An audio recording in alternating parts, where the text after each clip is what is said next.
चलो बच्चों, bill of exchange पर नेक्स्ट एंडोर्समेंट के कुछ एक क्वेश्चन हम और देखते हैं।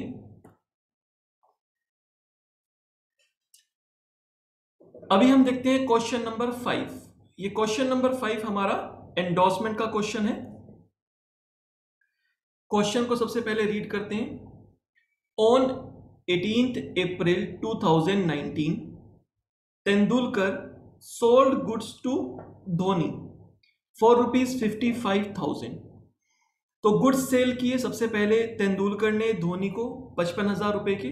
जैसा जनरली मैंने आपको बताया था कि मोस्टली क्वेश्चंस जो हमारे स्टार्ट होंगे वो दो पार्टी के बीच में कुछ सेल या परचेज हुई होगी, वहां से कुछ अमाउंट पेबल, एक पार्टी के लिए अमाउंट पेबल, दूसरी पार्टी के लिए अमाउंट रिसीवेबल होगा, और इन दोनों के बीच में फिर एक बिल ड्रॉ होगा। बिल ऑफ एक्सचेंज का कॉन्सेप्ट आएगा।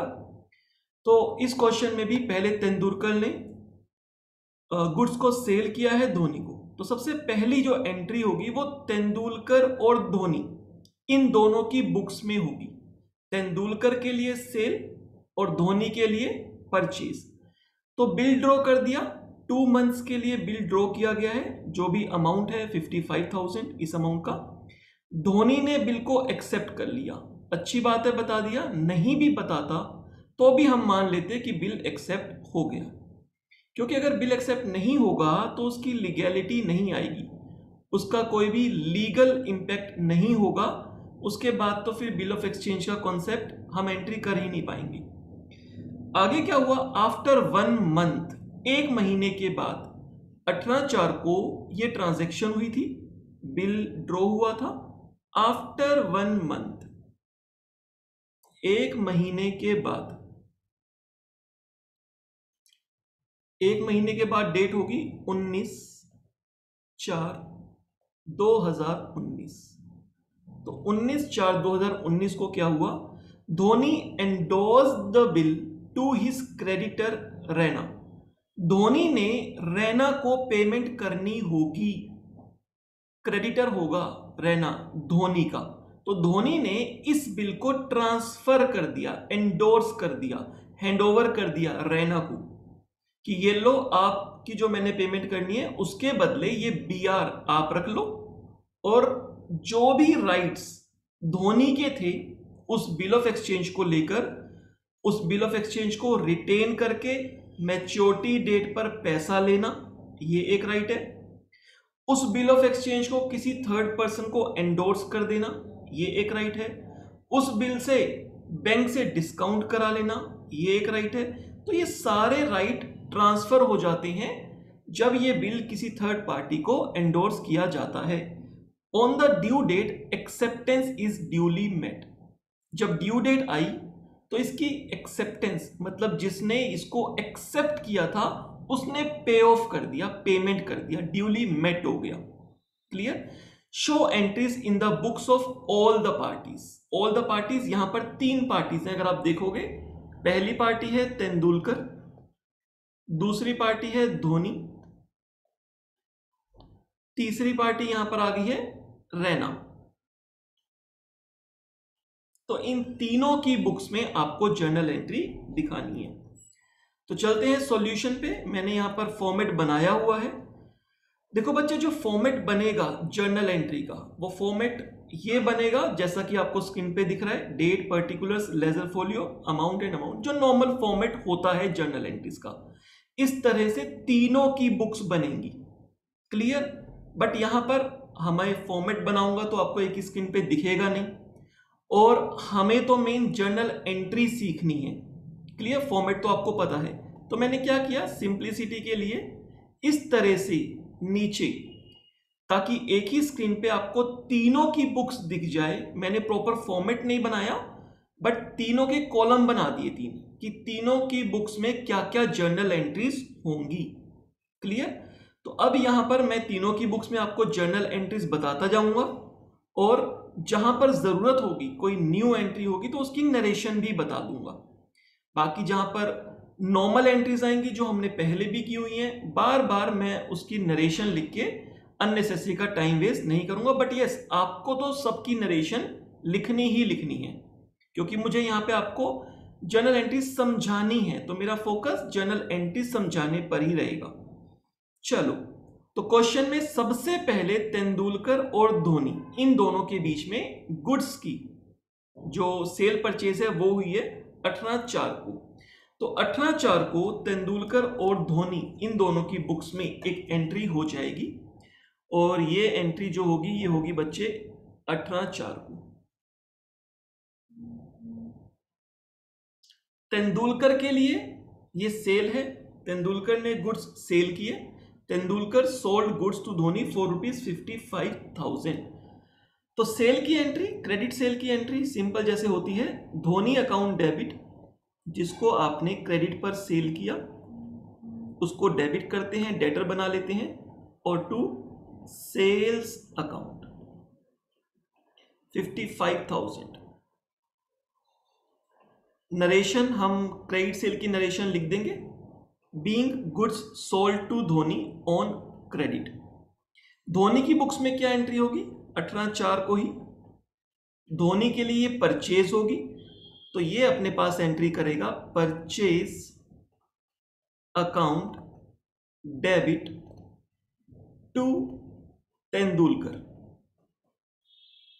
क्योंकि उधार में गुड्स खरीदे हैं, तेंदुलकर से परचेज किए हैं, तो धोनी अपनी बुक्स में तेंदुलकर को क्रेडिटर बना लेगा, क्रेडिट कर देगा, और नरेशन लिखेगा being goods purchased from Tendulkar on credit.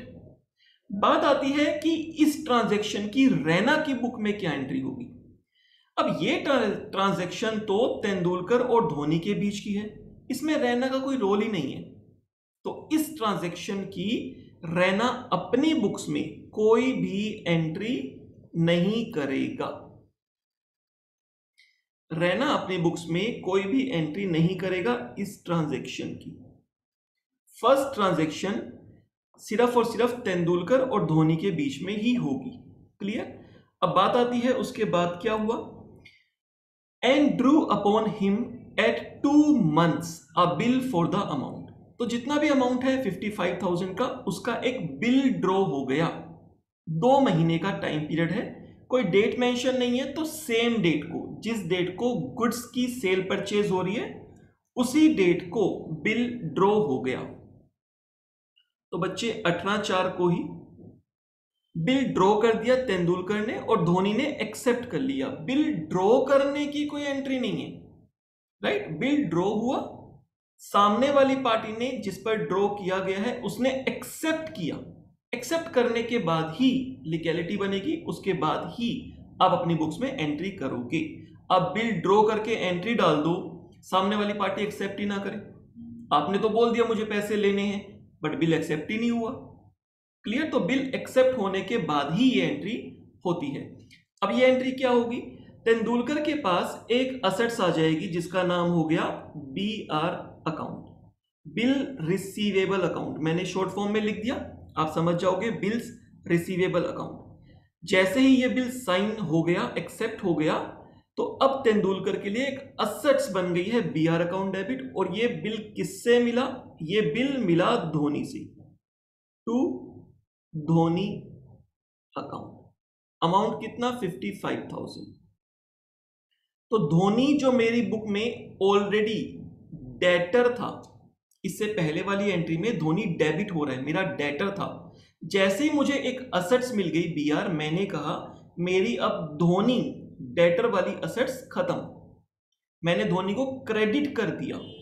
एक बार डेबिट फर्स्ट एंट्री में, सेकंड एंट्री में क्रेडिट, धोनी का अकाउंट सेटल हो गया। मतलब अब धोनी के नाम से मेरी बुक्स में कोई डेटर बैलेंस नहीं है, तो मेरे पास डेटर की जगह एक और असेट्स क्रिएट हो गई जिसका नाम है बिल्स रिसीवेबल, जिसको मैंने डेबिट किया। क्लियर? अब बात आती है धोनी की बुक्स में क्या एंट्री होगी। धोनी ने इस बिल को एक्सेप्ट किया था, बिना एक्सेप्ट किए तो काम चलेगा ही नहीं। धोनी ने जैसे ही एक्सेप्ट किया तो इसके लिए एक लायबिलिटी क्रिएट होगी। ऑलरेडी भी एक लायबिलिटी थी धोनी की बुक्स में, और वो लायबिलिटी क्या थी? क्रेडिटर, तेंदुलकर क्रेडिटर, जो हमने गुड्स परचेज किए थे। अब जो क्रेडिटर के नाम से लाइबिलिटी है तेंदुलकर के नाम से, उस लाइबिलिटी को बुक्स में खत्म कर देंगे और उसके अगेंस्ट एक नई लाइबिलिटी बिल्स पेबल क्रिएट कर देंगे। तो लाइबिलिटी खत्म करनी हो क्या करो, उसको डेबिट करो, नई लाइबिलिटी क्रिएट करनी हो उसको क्रेडिट करो। तो Tendulkar account debit, Tendulkar account debit to bills payable account. एक नई लाइबिलिटी क्रिएट हो गई बिल्स पेबल के नाम से, और जो बुक्स में तेंदुलकर क्रेडिट में था उसको मैंने डेबिट कर दिया। तो तेंदुलकर का अकाउंट मेरी बुक्स में सेटल हो गया, एक बार डेबिट एक बार क्रेडिट इक्वल अमाउंट से। तो अब तेंदुलकर का कोई बैलेंस नहीं है धोनी की बुक में, जीरो हो गया। तो एक लाइबिलिटी नई क्रिएट हो गई जिसका नाम है बिल्स पेबल। पहले भी 55,000 की लाइबिलिटी थी बट तेंदुलकर क्रेडिटर के नाम से, अब भी 55,000 की लाइबिलिटी है लेकिन बिल्स पेबल के नाम से। रैना की बुक्स में इसकी क्या एंट्री होगी? रैना का बच्चे यहां पर भी कोई रोल नहीं है, ये बात तेंदुलकर और धोनी के बीच में हो रही है तो रैना बीच में नहीं आएगा। तो रैना का यहां कोई रोल नहीं बनता, रैना की बुक में नो एंट्री। अब इसके बाद क्या हुआ, इसके बाद देखते हैं। आगे हमने देखा आफ्टर 1 मंथ 19/4 को Dhoni endorse the bill to his creditor Raina. Basically इसी पॉइंट के लिए ये क्वेश्चन हम कर रहे हैं कि इस क्वेश्चन में एंडोर्समेंट का जो पॉइंट है उसका कैसे उसको हम डील करते हैं। जैसा हमने कहा था बिल ऑफ एक्सचेंज में कई तरह के ऑप्शंस ओपन है। इससे पहले जो हमने क्वेश्चन किए हैं उसमें हमने देखा था कि जो ड्रॉवर है वो बिल अपने पास रिटेन करके रखता है टिल मैच्योरिटी, लेकिन यहां पर जो ड्रॉवर है वो टिल मैच्योरिटी अपने पास रिटेन नहीं करता, 1 महीने के बाद किसी को एंडोर्स कर देता है। क्लियर? हमने इस पर बेस 4th क्वेश्चन भी देखा है एंडोर्समेंट का। अब 1 महीने के बाद एंडोर्स हो गया रैना को, अब ये बिल धोनी के पास है, बिल्स रिसीवेबल धोनी ने रैना को ट्रांसफर कर दिया। देखते हैं अब इसकी एंट्री क्या होगी। अब बच्चे ये ट्रांजैक्शन हो रही है तेंदुलकर और रैना के बीच में। धोनी एंडोर्स, धोनी नहीं होना चाहिए, यहां पर होना चाहिए तेंदुलकर, बिल तो तेंदुलकर के पास है ना, तो तेंदुलकर एंडोर्स करेगा। क्लियर? तेंदुलकर एंडोर्स करेगा किसको? रैना को। तो यहां पर 19/4 को तेंदुलकर की बुक्स में क्या एंट्री होगी? अब तेंदुलकर की बुक से ये बीआर चला जाएगा। जब बीआर आया था तो बीआर को डेबिट किया, अब जब बीआर चला जाएगा तो बीआर को क्रेडिट कर देंगे। बीआर चला गया और ये रिसीव किसने कर लिया? ये रिसीव हो गया रैना को, रैना ने बीआर रिसीव कर लिया। जो बीआर रिसीव करेगा उसकी बुक्स में बीआर अकाउंट डेबिट, और जिसके पास से बीआर चला जाएगा उसकी बुक्स में बीआर क्रेडिट। अब आगे चाहे जितनी भी पार्टी को एंडोर्स हो, बीआर ही डेबिट और क्रेडिट दो पार्टी की बुक्स में जिसके पास रिसीव हो रहा है वो बीआर को डेबिट करता चला जाएगा, जो बीआर दे रहा है वो बीआर को क्रेडिट कर देगा। और दूसरी जगह नाम किसका आएगा? अपोजिट पार्टी का। जैसे हम तेंदुलकर की बात करें, तेंदुलकर ने ये बिल रैना को दिया तो रैना अकाउंट डेबिट। तेंदुलकर की बुक्स में रैना क्रेडिटर रहा होगा, रैना को पैसे देने होंगे, तो हमने क्या कर दिया? रैना को डेबिट कर दिया, उसका अकाउंट सेटल कर दिया कि हमने 55,000 देने थे, बदले में हमने आपको बीआर दे दिया, आपका हिसाब बराबर। तो रैना को डेबिट कर दिया और रैना ने तेंदुलकर से पैसे लेने होंगे। रैना की बुक्स में तेंदुलकर डेटर होगा, हमने क्या कर दिया? अब उसको क्रेडिट कर दिया टू तेंदुलकर, जिससे क्या हुआ? उसका बैलेंस सेट ऑफ हो गया, खत्म हो गया। एक पार्टी से दूसरी पार्टी के पास बीआर चला गया, इसी को बोलते हैं एंडोर्समेंट। नॉर्मल लैंग्वेज में इसको आप कह सकते हो कि ट्रांसफर कर दिया दूसरी पार्टी को, कहीं ना कहीं अपने जो सारे राइट्स थे उस बिल को लेकर वो ट्रांसफर कर दिए। अब ये जो एंडोर्समेंट की ट्रांजैक्शन थी, ये एंडोर्समेंट की ट्रांजैक्शन तेंदुलकर और रैना के बीच में थी। धोनी का यहां कोई रोल ही नहीं था। धोनी ने एक बार एक्सेप्ट करके दे दिया, अब तेंदुलकर उसको आगे एंडोर्स करे, बैंक के पास जाए, रैना आगे किसी और को एंडोर्स कर दे और वो पार्टी किसी और को एंडोर्स कर दे, an number of times transfer हो सकता है। धोनी अपनी बुक्स में कोई एंट्री नहीं करेगा, बाहर कुछ भी होता रहे, धोनी तो वेट करेगा कि जब इसकी ड्यू डेट आएगी, मेरे पास जो ये बिल ऑफ एक्सचेंज लेकर आएगा, ये डॉक्यूमेंट लेकर आएगा, मैं डॉक्यूमेंट अपना वापस लेके और बदले में पैसे दे दूंगा, अपनी लायबिलिटी खत्म कर लूंगा। क्लियर? तो ये जो थर्ड एंट्री है ये एंडोर्समेंट की एंट्री है, विच इज वेरी इंपॉर्टेंट। अब आगे चलते हैं। उसके बाद कहा on the due date acceptance is duly met. Due date कब की होगी? अगर हम ड्यू डेट की बात करें तो 2 महीने का बिल था, 2 मंथ्स का बिल बना था, कुछ नहीं कहा, तो ये 2 मंथ्स का बिल बनता है जिस डेट को बिल ऑफ एक्सचेंज बनाया है।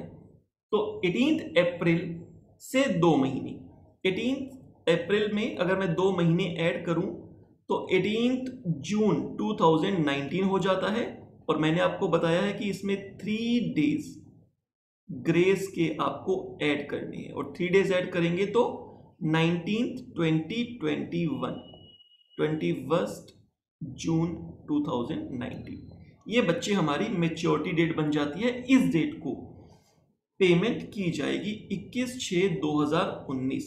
अब क्या होगा इसके बाद? इसके बाद 21/6/2019 डेट आ जाएगी, और इस डेट को क्या होगा? इस डेट को जो धोनी है वो पेमेंट कर देगा। और पैसा किसको रिसीव होगा? अब ध्यान रखना है, अब ये पैसा तेंदुलकर को रिसीव नहीं होगा। अब ये पैसा तेंदुलकर को रिसीव नहीं होगा, क्योंकि जो वो डॉक्यूमेंट है बिल ऑफ एक्सचेंज का वो तेंदुलकर के पास है ही नहीं। वो डॉक्यूमेंट रैना के पास है, रैना लेकर जा रहा है धोनी के पास पेमेंट लेने के लिए। तो जो ये डॉक्यूमेंट लेके जा रहा है पैसे उसको ही मिलेंगे। तो पैसा रिसीव होगा रैना को, रैना के पास पैसे आ जाएंगे बैंक अकाउंट डेबिट, और धोनी के पास से पैसे चले जाएंगे टू बैंक अकाउंट, धोनी पे करेगा। क्लियर? जो रैना को पैसे मिले वो पैसे किस बात के मिले? जो उसके पास असेट्स थी बीआर, उसके बदले मिले।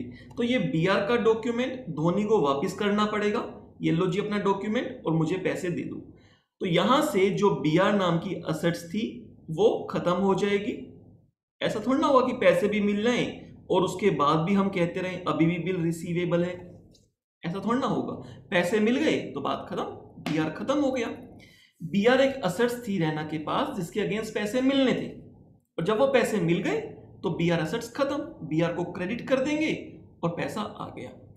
धोनी की बुक्स में तो बच्चे जब भी पेमेंट होगी हमेशा ये एंट्री होगी, वो अपनी लायबिलिटी बीपी के नाम से जो लायबिलिटी थी उसको खत्म कर देगा, क्योंकि धोनी की बुक्स में ऑलरेडी एक लायबिलिटी पड़ी है बीपी के नाम से। तो इसके पास, ध्यान रखना, बात ध्यान से सुनना, इसके पास चाहे तेंदुलकर लेने आए, इसके पास चाहे रैना लेने आए, इसके पास चाहे विराट कोहली लेने आए, इसके पास चाहे बैंक लेने आए, इसके पास कोई भी लेने आएगा, ये अपनी बुक्स में एंट्री यही डालेगा हमेशा, bills payable account debit to bank. ये पैसा किसको भी दे, लेकिन इसने किया क्या है? इसके पास एक बिल्स पेबल के नाम से लायबिलिटी थी, इसने अपनी वो लायबिलिटी पे ऑफ की है। क्लियर? तो 55,000 रुपीज जो पे ऑफ कर दिया, अपनी लायबिलिटी खत्म कर ली बिल्स पेबल के नाम से। तो बात आती है सर अब तेंदुलकर की बुक में क्या एंट्री होगी? तेंदुलकर की बुक में यहां पर कोई एंट्री नहीं होगी, क्योंकि तेंदुलकर तो ऑलरेडी इस बिल को एंडोर्स कर चुका है। उसने रैना को पैसे देने थे और अपना वो हिसाब बराबर कर चुका है रैना को बीआर देकर। तो बच्चे इस तरीके से एंडोर्समेंट के केस में एंट्रीज हो जाएगी। और पेमेंट और रिसीव, ध्यान रखना है, जब भी जो धोनी है या फिर जो बायर है वो पेमेंट करेगा तो वो पेमेंट हमेशा जब भी करेगा वो कहेगा मैंने अपनी लायबिलिटी खत्म कर ली। और जो पैसे रिसीव करेगा वो कहेगा मुझे पैसा रिसीव हो गया है उस असेट्स के अगेंस्ट। तो नाम नहीं लिखे जाएंगे कि धोनी ने पैसा दिया और रैना ने पैसा लिया, तो किसने किसको पैसा दिया, अब हम नाम यूज नहीं करेंगे। जो नाम को हटाकर हमने नई लायबिलिटी और नई असेट्स क्रिएट कर ली थी बीआर और बीपी की, हम उसी को यूज करेंगे। क्लियर है? तो यहां पर क्वेश्चन नंबर 5 हमारा कंप्लीट हो जाता है। तीनों की बुक्स में क्या क्या एंट्री होगी वो मैंने आपको दिखा दी।